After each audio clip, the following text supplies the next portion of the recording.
사도 바울은 그가 복음 전하는 사명을 감당하기 위해서 평생을 헌신하였어요. 그는 2차 전도 여행을 하면서 빌립보 성에 들어갔는데 거기서 복음을 전하다가 잡혀서 고문을 받고 감옥에 갇히게 되었습니다. 우리는 오늘 읽은 본문 25절부터 읽었는데요, 그 앞부분을 읽어보면 이 본문의 배경이 나와요. 여러분, 사도 바울은 그의 평생을 복음을 전하는 일에 헌신하면서 3차까지 전도여행, 선교여행을 다녔어요. 그리고 마지막에 로마 황제에게 재판을 받기 위해서 로마에 선교여행을 가고 거기서 2년을 감옥살이를 하다가 또 풀려나서 사도행전에는 기록되지 않았지만 디모데 전후서를 보든지 다른 서시서를 보면 다시 한 번 더 그 당시에 땅끝이라고 생각했던 그 스페인까지 가서 복음을 전하는 그러한 일을 우리가 알게 되는데, 그는 복음을 전하기 위해서 그 당시에 땅끝이라고 생각되는 모든 곳에 복음을 전하면서 전체를 따지면 5차 전도 여행을 통하여서 하나님 앞에 헌신하였던 거예요. 지금 바울은 2차 전도 여행에 들어가 있어요. 1차 전도 여행은 소아시아에 복음을 전했던 거예요. 여러분, 소아시아가 어디죠? 유럽으로 따지자면 아시아에 처음 만나는 장소가 그냥 작은 아시아다. 아시아는 우리나라까지 아시아잖아요. 유럽으로 따질 때에는 그리스가 유럽의 끝이에요. 그리고 그 바다를 건너면 터키가 나오는 거예요, 오늘날. 그 지역을 소아시아라 그러는 거예요. 그 소아시아는 예루살렘에서 육지로 가기 편했기 때문에 그곳에 1차 전도 여행을 하고 이제는 2차 전도 여행을 이미 전도했던 소아시아 지역을 다시 한 번 더 돌아보면서 전도를 하고 있었던 거예요.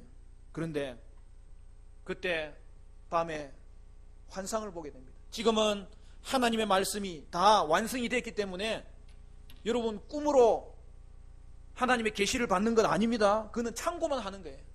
그러나 이때에는 하나님이 꿈으로도 하나님이 인도해 주셔야 되었던 거예요.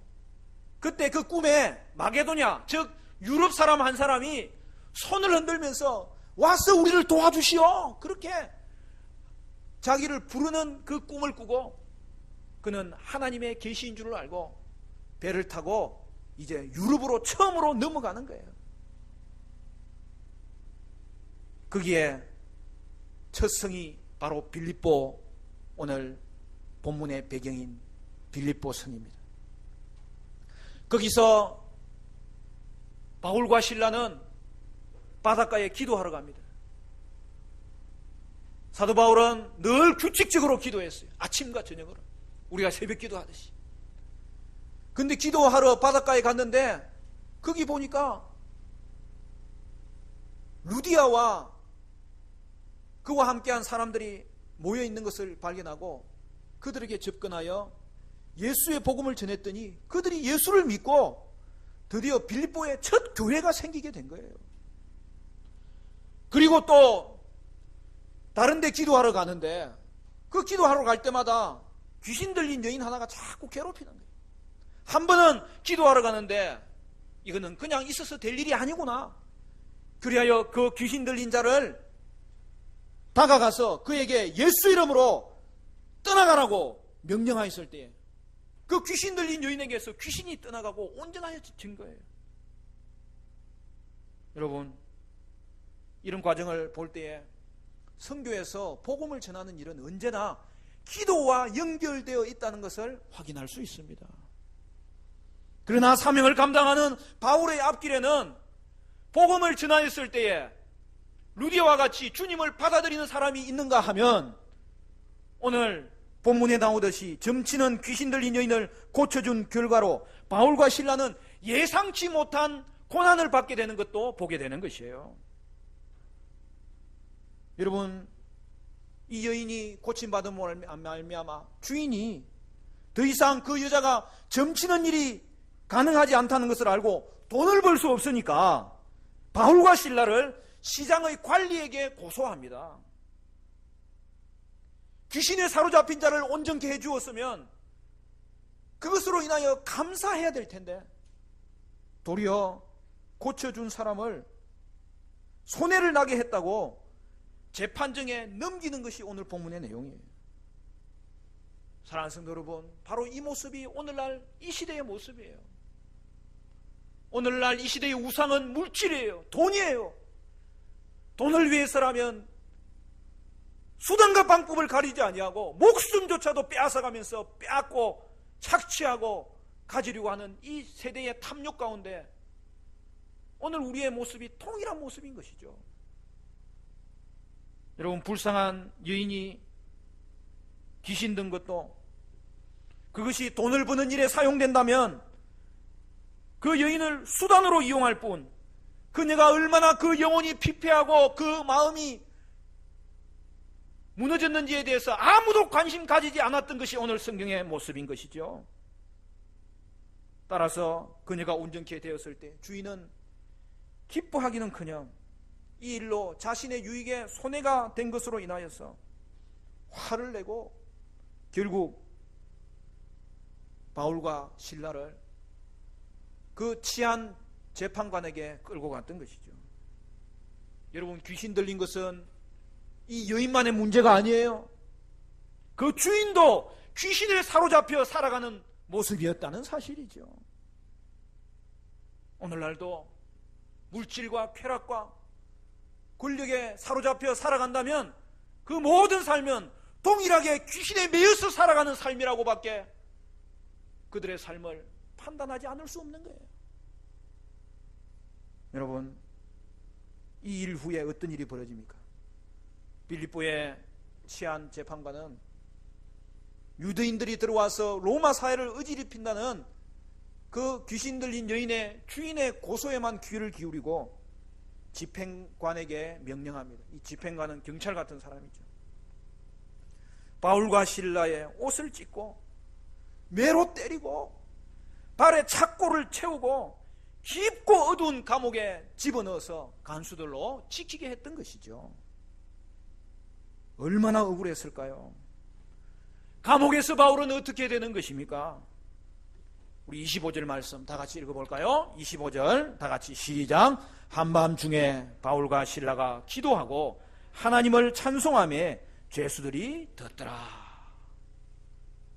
억울한 일을 당하면 원래 잠이 안 오는 거예요. 근데 지금 사도 바울과 실라가 억울해서 잠을 못 자고 있습니까? 그렇지 않아요. 사도 바울과 실라는 지금 억울해서 잠을 자지 못하는 것이 아니라 밤새도록 하나님께 기도하면서 하나님을 찬송하면서 그들은 그 밤을 지새웠다는 것이죠. 본문은 바울이 기도하고 찬송한 것을 연결된 행동으로 묘사를 하고 있습니다. 바울은 기도한 것도 감옥에서 나가게 해달라고 기도한 것이 아니라는 것이죠. 그러면 뭡니까? 그는 하나님께 감사와 찬송의 기도를 온전히 하나님 앞에 드렸던 것이죠. 분하여서 어쩔 줄 몰라 해야 될 상황에서 사도 바울은 하나님 잘하셨습니다. 하나님 감사합니다. 하나님을 그렇게 찬송한 거예요. 어려움 속에서도 감사할 수 있는 마음은 바로 찬송하는 자의 가장 중요한 마음이죠. 이것이 바울의 감사입니다. 오늘 우리가 추수감사주의를 맞이하면서 다시 한 번 더 우리의 감사 생활을 돌이켜 볼 때에 이 바울의 감사가 있는지 우리 자신을 점검해 봐야 되는 것이죠. 한 치 앞도 보이지 않는 어두운 밤에 그는 하나님께 감사했던 거예요. 인생의 어두운 밤이 찾아오면 어떤 사람은 어둠 속에서 주저하는 사람이 있고 어떤 사람은 어둠 속에서도 다시 일어나서 그 어둠을 쫓아내는 사람이 있어요. 힘들고 어려운 일을 당할 때에 더 그 일로 인하여 하나님께 가까이 나가는 사람이 있어요. 그것은 해결자는 오직 하나님밖에 없다. 믿음을 가지고 하나님을 바라보는 것이죠. 그 감사와 믿음이 성도 여러분에게 있으시기를 간절히 축원합니다. 그것이 성도의 감사예요. 그것이 성도의 믿음이에요. 여러분 언제 찬송합니까? 성도는 좋을 때 놓치지 않고 감사하며 찬송해야 됩니다. 그러나 그것만으로 멈추면 안 돼요. 고난 중에도 하나님께 찬송해야 되는 거예요. 사도 바울이 감옥에서도 감사할 수 있던 이유가 뭘까요? 한 세 가지로 살펴보면, 첫째는 하나님과의 관계에 대한 확신이 있었기 때문이에요. 내가 어느 순간 어느 자리에 처하든지 간에 하나님과 나와의 관계는 끊어지지 않는다는 것을 그가 믿고 있었다는 거죠. 두 번째는 하나님의 은혜에 대한 감사가 늘 속에 있었기 때문에 그래요. 바울은 하나님의 은혜를 품고 산 사람이에요. 나의 억만 죄악을 위해서 예수님이 내 대신 십자가에 돌아가셨다는 그 예수님의 은혜가 늘 마음에서 샘솟은 거예요. 하나님의 은혜에 대한 감격이 없었다면 사도 바울은 그의 사역을 끝까지 할 수 없었을 거예요.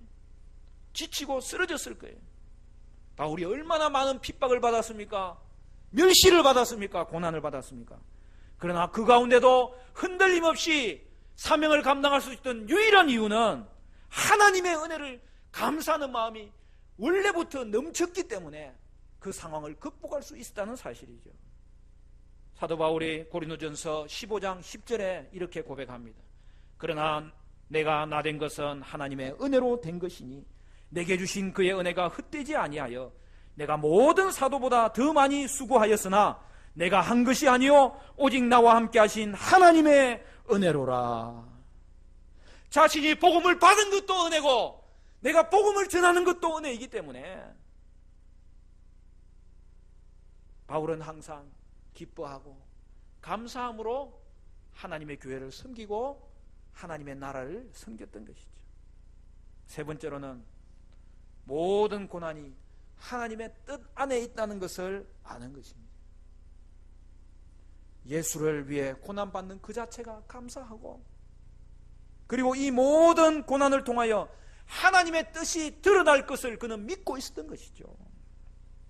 그래서 사도 바울은 속으로 늘 이렇게 외쳤을 것 같아요. 하나님의 뜻이 있다. 그래도 하나님의 뜻이 있다. 여러분 다 같이 한번 따라합니다. 하나님의 뜻이 있다. 하나님의 뜻이 있겠지. 최소한 하나님의 뜻이, 다 같이 따라합니다. 하나님의 뜻이 있을 거야. 할렐루야. 여러분 성도는 어떤 상황 가운데서도 그 고백이 터져 나와야 돼요. 사도 바울이 하나님께 감사하며 찬양할 때 어떤 일이 벌어졌습니까? 26절부터 보면 이렇게 되어 있습니다. 이에 갑자기 큰 지진이 나서 옥터가 움직이고 문이 곧 다 열리며 모든 사람의 메인 것이 다 벗어진지라. 간수가 자다가 깨어 옥문들이 열리는 것을 보고 죄수들이 도망한 줄 생각하고 칼을 빼어 자기하려 하거늘 바울이 크게 소리질러 이르되 내 몸을 상하지 말라. 우리가 다 여기 있노라 하니. 하나님은 감사하는 자에게는 또 다른 감사의 제목을 주시는 것입니다. 한밤중의 찬송은 새로운 일을 경험하도록 역사가 일어났어요. 찬송 중에 기적이 일어난 거예요. 갑자기 지진이 일어나더니 온 감옥이 흔들리기 시작하고 땅이 흔들리기 시작하는데, 그런데 이 지진은 희한해요. 감옥이 무너지지는 않아요. 그런데 온통 흔들리기 시작하더니 몸에 착고가 채워졌던 것이 그냥 그게 풀리는 거예요. 그리고 감옥 문만 열리는 거예요. 하나님의 기적은 이렇게 세밀한 거예요. 이에 자고 있던 간수들이 놀라 일어나서 옥문이 열린 것을 먼저 확인하고는 간수장이 칼을 빼서 자기를 하려고 했습니다. 옥문이 열렸으니 죄수들이 도망간 것이고, 죄수들이 도망간 책임을 지고 죽으나 지금 죽으나 똑같기 때문입니다. 그때 사도 바울은 어둠 속에서 그 간수장을 주시하고 있었을 것이고, 그가 소리쳐 외칩니다. 우리가 다 여기 있노라. 몸을 상하게 하지 말라. 그래서 급하게 간수장이 등불을 달라고 하였어.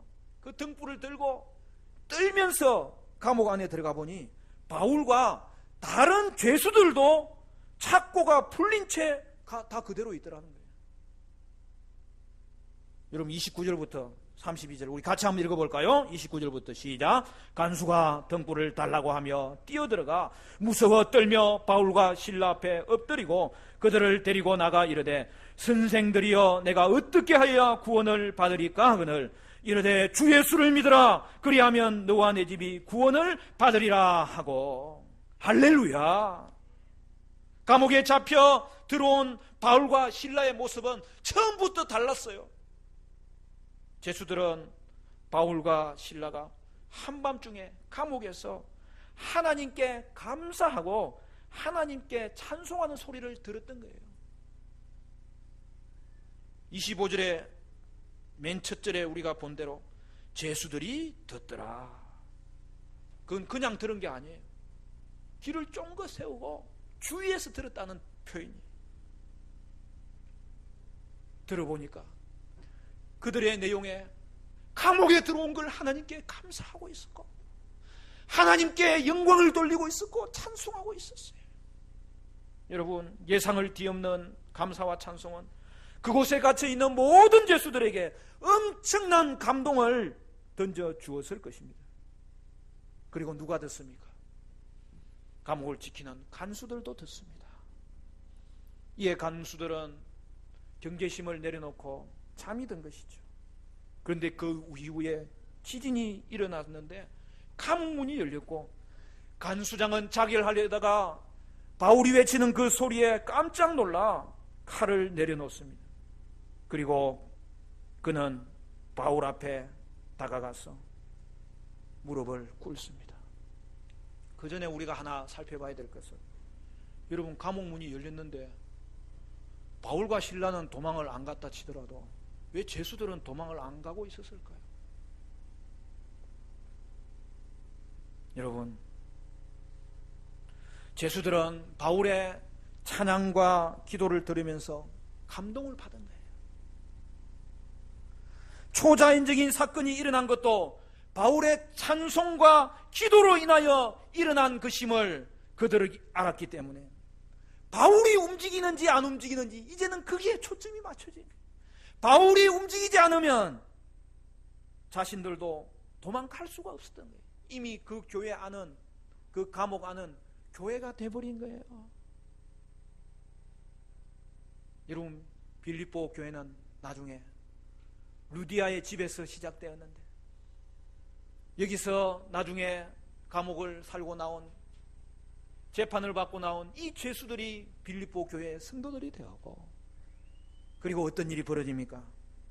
그 간수장이 바울과 실라 앞에 와서 그 로마의 관리가 무릎을 꿇습니다. 그리고 어떻게 합니까? 어떻게 하여야 구원을 얻게 됩니까?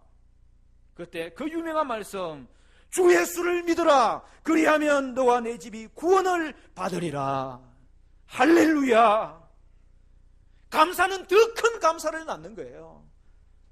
간수장이 예수를 믿게 된 거예요. 사랑하는 성도 여러분, 하나님의 뜻이 뭐예요? 바로 이것입니다. 바울과 실라를 감옥에 가게 하신 하나님의 뜻은 그 감옥에 있는 자들이 주의 복음을 듣고 간수장이 예수 믿고 주님 앞에 돌아오는 이 일을 위해서 하나님이 그들의 삶을 주관하여 주셨던 것이지요. 이에 간수장의 권한이 굉장히 셉니다. 자신의 권한 하에서 바울과 실라를 자기 집에 초대하고 자신의 집에 있는 모든 사람들을 그 밤에, 그 새벽에 불러 모았어. 온 집안에 하나님 말씀을 듣게 하였을 때 온 집이 하나님 말씀을 듣고 구원을 받고 그 밤에 모두 세례를 받았더라. 하나님의 놀라운 역사가 일어났던 것이죠.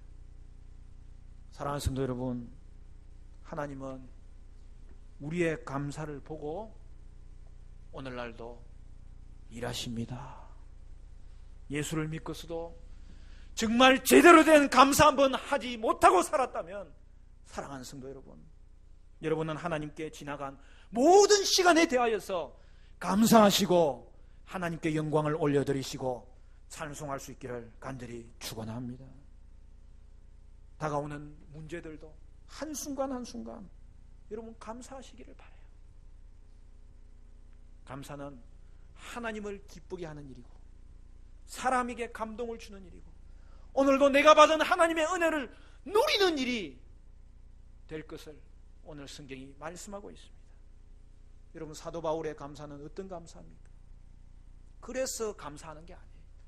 그래서 감사하는데 머무르는 것이 아니라 그럼에도 감사하고 그래도 감사하는 것이 그의 삶의 모습이었다는 사실이죠. 사랑하는 성도 여러분, 저와 여러분은 그래서 감사할 뿐만 아니라 그래도 감사하고 그럼에도 감사할 수 있는 은혜가 있기를 간절히 축원합니다. 그리하여 여러분의 인생의 원망과 불평과 근심은 다 내려놓으시고 감사로 채우시기를 바랍니다. 여러분의 인생이 감사의 영성을 가짐으로 말미암아 하나님을 하나님으로 대우해드리고 하나님 잘 하셨습니다, 하나님께 박수를 올려드리는 그런 감사의 생활이 되어서 하나님이 주시는 은혜를 계속 누리는 은혜의 삶이 되시기를 주님의 이름으로 축원합니다.